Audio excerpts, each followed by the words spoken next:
Alors lui, c'est Wolverine avec les griffes.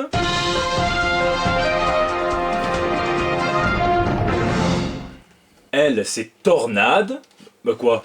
Non, je vous prends pas pour des cons, non, moi je crois bêtement et simplement le producteur de Marvel v Capcom Infinite qui explique quand on lui demande pourquoi est-ce que les X-Men ont été laissés, abandonnés du projet comme un chien qu'un vulgaire connard abandonne au bord de l'autoroute après tant de moments de bonheur, et bien il dit, oh non j'ai noté, il m'a énervé, il dit on a discuté avec Marvel sur le futur de l'univers. Le fan de Marvel moderne, peut-être qu'il ne se souvient même plus de certains personnages X-Men, mais il connaît les persos des Gardiens, ou bien Black Panther. Oh putain, je vais me le faire. Alors écoute-moi bien, petit résidu d'éjaculat en poudre, on parle pas de Maggot ou de Omega Sentinel, là on parle de Wolverine, Logan, ça te dit quelque chose? Il y a eu un film. Alors tu me diras combien d'argent ils t'ont donné pour essayer de nous faire avaler ça, et si vraiment tu penses que les gens ne se souviennent plus des X-Men, qu'il y a une espèce d'amnésie, eh bien tu lèves légèrement tes fesses de la chaise, tu vas sentir un appel d'air, c'est normal, c'est tes doigts qui sont sortis de ton cul et tu t'en sers pour répandre la bonne parole et tu mets tes putains de X-Men dans le jeu. Un jeu qu'on va boycotter évidemment. Putain Capcom, putain. Bref. Je me calme. Bon, surtout qu'on a des grosses news cette semaine. Il y a une grosse polémique qui détruit complètement les plans marketing de chez Marvel. Il y a DC Comics, il y a de l'indépendant, il y a du Kirby, il y a plein de trucs, vous allez voir. Donc tout de suite, ce sont les news de la semaine. Les comics alors? Et dans Captain America Civil War, certains ont pu être surpris de voir que Spider-Man se prenait pas mal de coups qu'il les voyait pas venir, et c'est dans les comics ce à quoi sert son Spider-Sense, le sens d'araignée, qui donc l'avertit d'un danger imminent. Et le réalisateur de Homecoming, John Watts, s'est exprimé sur le sujet. Je pense que nous avons beaucoup vu du sens d'araignée dans les films précédents, donc on s'est pas vraiment attardé sur ça autant qu'auparavant, mais je pense que ça reste vraiment intéressant à explorer. Ben explore, enfoiré. Putain, le sens d'araignée c'est la base quoi, surtout que là, ça ouvre complètement la voie à la dérive. La dérive, c'est quoi? C'est le Spider Jarvis, donc l'espèce de Jarvis intégré à la combi de Spider-Man qui a été faite par Monsieur Tony Stark. Et moi, j'ai ma petite théorie à ce sujet. Moi, je pense que les accords entre Marvel et Sony sont tellement bancals, tellement foireux, tellement peut-être même pas encore écrits pour le futur, que Marvel se sert donc de ce Spider-Man partagé entre Sony et Marvel pour y injecter le maximum de Marvel qui peuvent, donc du Iron Man partout, donc du Jarvis, du ci, du là, pour qu'une fois que ça sera fini, eh bien, la franchise soit indissociable de l'univers Marvel et que Sony et Marvel continuent à collaborer ensemble. Donc je vous laisse me dire ce que vous pensez de ça dans les commentaires. J'ai lancé une conspiration de ouf. Batman featuring le Joker. Tiens, chez DC, on a eu un peu plus de news et donc sur ce projet sur lequel travaille Marc Silvestri, et donc le créateur de Darkness, de Witchblade. Un comics de Batman qui serait en réalité un team-up, donc qui verrait s'allier Batman avec le Joker. Alors qu'est-ce qui va les pousser à travailler ensemble? On verra, c'est intéressant. On espère que ça va aboutir bientôt, ça fait quand même 4 ans, presque 4 ans qu'on nous tease le projet. On verra sous quelle forme ça aboutit d'ailleurs, puisqu'on sait que depuis la grande restructuration chez DC Comics, eh bien on sait qu'ils veulent créer un label pour adultes, donc qui sera chapeauté par Mark Doyle et qui verra publier donc des histoires à la fois dans la continuité et hors continuité avec des super-héros de l'univers DC mainstream. Alors vous allez me dire, à la base on appelle ça Vertigo, oui, mais le label n'est plus trop en odeur de sainteté chez DC et qui dit que bon, ça a perdu de sa superbe, disons-le clairement, il a été torpillé par DC pour faire plaisir à la Warner qui n'aime pas du tout les creator-owned, donc qui n'aime pas du tout les œuvres sur lesquelles les créateurs possèdent les droits. DC d'ailleurs, qui selon les rumeurs serait en chasse ouverte sur les terres de Marvel, après que la promo pour Legacy est un petit peu floppée, que pas mal de créateurs soient un petit peu énervés envers Marvel, et ben là DC arrive, coucou c'est moi, tu as vu? Ah mais je vous ai pas dit? Oh je vous le dis. Marvel Legacy. Et ouais, Marvel a un gros problème, et ils n'arrivent pas à faire décoller ce qu'on appelle la hype autour de leur gros événement, le Legacy, qui est censé bouleverser, révolutionner l'industrie du comics à jamais, et donc un retour aux bases, un retour aux sources. Le problème, c'est que c'est une communication ultra compartimentée, qui vise donc à monopoliser l'attention médiatique, et qui oblige donc les personnes impliquées à faire pas mal de secrets. Par exemple, le bruit court que la majorité des artistes de Marvel n'étaient pas au courant pour les covers hommages donc de Legacy qui ont été sortis en guise de première promo. Les artistes n'auraient pas le droit de dévoiler sur quel titre ils travaillent, et on dit même que Marvel n'a toujours pas forcément toutes les équipes créatives pour tous les titres qui ont été présentés, les 53 titres annoncés. Tiens d'ailleurs, sur les 53, seuls 52 ont été présentés, donc il y en a un 53e qui attend au réfrigérateur, comme ça, il est là quelque part. On pense évidemment à Captain America, qui manque à l'appel évidemment, le temps qu'il fasse un petit peu sa désintox, qu'il termine Secret Empire, peut-être Generations, et peut-être que là ils nous diront enfin ce qu'ils comptent en faire. Quoi qu'il en soit, il y aura forcément une série,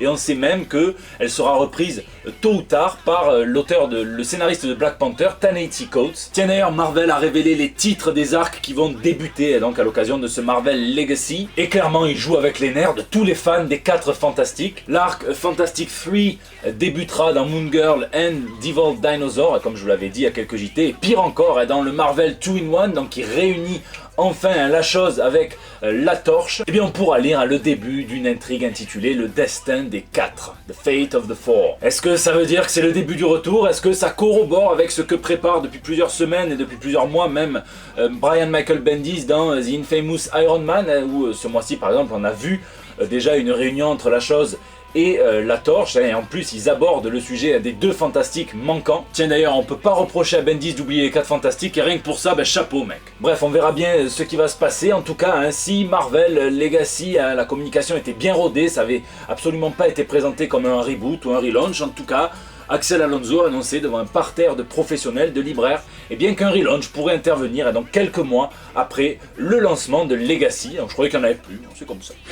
Fighting American. Tiens, est-ce que vous connaissez Fighting American? Alors ça ressemble comme 2 gouttes d'eau à un plagiat de Captain America, et je vous le fais pas dire puisque ça a été créé par Joe Simon et Jack Kirby, et donc les papas de Steve Rogers, et donc c'était en 1954 en réaction donc au relaunch de la série Captain America par à l'époque donc Timely Comics, qui en a fait, soyons clairs, un vulgaire outil de propagande, puisqu'il y a même eu le sous-titre donc Captain America, l'écraseur de communistes et l'écraseur de coco. Du coup, qu'est-ce qu'ils ont fait? Eh bien, ils sont allés voir l'éditeur Price Comics, qui proposait à l'époque quelque chose de révolutionnaire. Ils proposaient aux auteurs de réaliser leurs comics en creator owned, donc les droits leur appartenaient pour éviter donc ce qui se passait chez Timely Comics. Et ils ont créé Fighting American, qui est très vite devenu une satire du super-héros patriotique. Les génies, ils étaient dans le turfu les mecs. En France, c'était Néophélis qui avait compilé une anthologie de tous les Fighting American, et tout ça pour vous dire que Titan Comics relance le super-héros avec un gros troll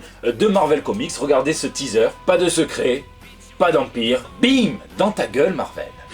King Kirby. Vous en avez peut-être entendu parler, cette année, ça sera le centenaire donc de l'anniversaire de Jack Kirby, l'occasion de parler de ce vrai maître du comic book, et certains fans vont même jusqu'à interpeller Google pour que Jack Kirby ait le jour de son anniversaire, le 28 août, et bien son petit doodle, vous savez, donc quand vous allez sur Google et que l'image a changé, ils font ça bien avec un petit tract en précisant l'adresse de Google, donc pour écrire un mail à Google, et donc un petit hashtag pour les réseaux sociaux, donc Doodle for Jack, je ne peux qu'approuver. Tiens d'ailleurs, c'est bientôt la San Diego Comic Con, et l'éditeur IDW qui réalise les tirages de luxe, donc de plusieurs artistes, mais notamment de Jack Kirby, donc des tirages de planches qui sont non nettoyées. IDW donc exposera plus de 1300 planches originales donc de Jack Kirby donc sur la Comic Con de San Diego. C'est du jamais vu, c'est un record. Et s'il va y avoir évidemment donc du travail chez Marvel, du travail de chez DC, des travaux indépendants, il y aura des planches qui sont inédites à la vue du public, donc voilà, c'est l'occasion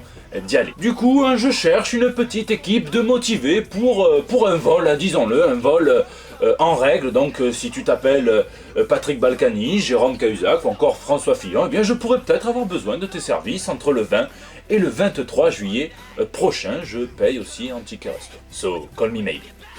L'hystérie. Et je vous en parlais dans le JT numéro 92, Howard Chaykin a créé la controverse en montrant l'agression donc d'un transsexuel dans son Divided States of Hysteria numéro 1. Et cette fois, c'est simplement la couverture du numéro 4 qui génère de la polémique, puisqu'elle montre donc une personne basanée, pendue, émasculée, avec donc sur son t-shirt inscrit une insulte raciste, Paki. Parmi les fans comme parmi les créateurs, les réactions s'opposent, et donc entre ceux qui pensent que Howard Chaykin, en créant du dialogue donc sur l'état de la société américaine, eh bien sert à quelque chose en tant qu'artiste, il fait remuer les choses, et les autres, donc, comme Becky Cloonan qui pense que ce n'est pas parce que c'est choquant que c'est forcément utile, ou Alex de Camping qui dit carrément qu'elle a écrit beaucoup de récits d'exploitation, qu'il faut savoir rester surfer sur une espèce de limite que Shekin a clairement dépassé puisque c'est une ordure et qu'il peut aller se faire foutre, hein, je cite. Bref, dès que la menace d'un boycott des titres d'images a pointé sur les réseaux, et bien ça en était trop pour l'éditeur qui a publié un communiqué d'excuses et de suite retiré cette cover et qui l'a remplacé donc par la cover qui devait être à la base celle du numéro 6. Ils disent que Image et Howard s'excusent, qu'ils ne voulaient pas enfoncer ceux qui souffrent déjà, que le but est plutôt de sonner l'alarme, dénoncer toute forme de fanatisme sans pour autant cautionner comment décrire un monde qui croulerait sous le poids de l'ignorance, de la haine et de l'intolérance sans le montrer un minimum. Bref, ils disent que malgré la liberté d'expression, eh bien, il faut faire attention quand même à la sensibilité des lecteurs. Ils assurent qu'ils feront plus attention donc à l'avenir. Sauf que ça, c'est Image Comics. La seule fois où Howard Shekin a donné une interview, c'est à Freak Sugar pour Steve Ekstrom, et il s'est montré un petit peu plus amer et un petit peu plus vindicatif sur le sujet. Déjà, il dit qu'il a pour principe de ne jamais lire ni les critiques positives ni celles qui sont négatives à son égard sur internet. Il dit qu'il a accepté de suite donc de retirer la cover quand le boycott de la totalité des titres d'Image a été évoqué par certains mécontents. Il n'a pas voulu donc menacer les séries de ses collègues qui même, il a dû bien le lire quelque part ça, qui se sont montrés un petit peu trop véhéments selon lui pour des gens du métier, pour des artistes qui devraient défendre la liberté d'expression et qui devraient surtout selon lui savoir séparer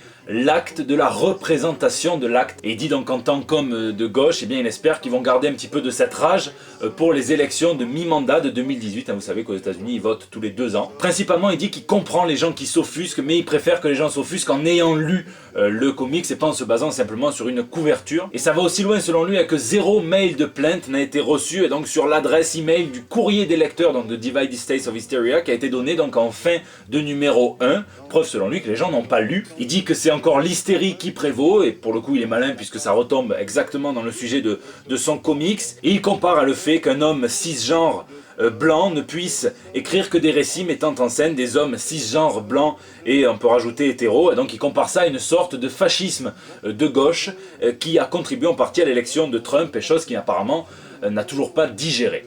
J'ai plombé l'ambiance là peut-être. Oh, en tout cas heureusement qu'on n'est plus en 1950, parce que des covers comme ça aurait fait bondir toute la twittosphère, donc il y en a d'autres.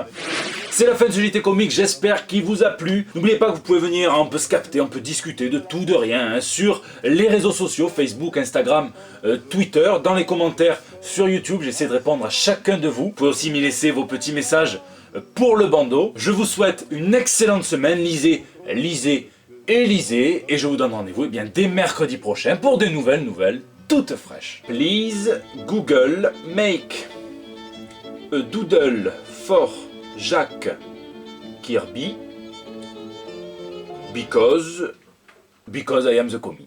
Voilà. Et je vous jure, j'envoie ça.